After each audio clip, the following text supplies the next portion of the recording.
இறையேசுவில் பிரியமான சகோதரிகளே, இறைவன் மையமாக்கும் வாழ்க்கை குழப்பமான உலகில் பகுத்தறிதல்.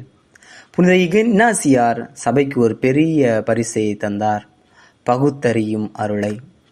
எது இறைவனிடமிருந்து வருகிறது, எது அல்ல என்பதை உணர சொல்கின்றார். இறைவனை எல்லா விஷயங்களிலும் காண வேண்டும் என்ற வாழ்க்கை முறையை அவர் சாட்சியாக காட்டுகின்றார்.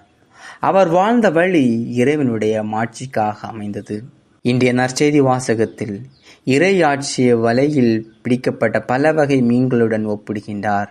இறுதியில் நல்லவை தீயவையும் பிரிக்கப்படும். இன்றைய சமுதாயத்தில் எல்லாம் கலந்து விட்டது.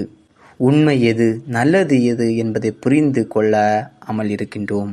இந்த கலக்கமான நிறைந்த வாழ்க்கையில் எதை நாம் தேர்ந்து கொள்கின்றோம்? ஆண்டவரை தேர்ந்து கொள்கின்றோமா, இல்லது கெட்டதை தேர்ந்து கொள்கின்றோமா? ஜெபம். புனித இன்னாசியரை போல நாமும் ஆண்டவரை கண்டு அவருடைய பாதையில் நடக்க முயற்சிப்போம். ஆமீன்.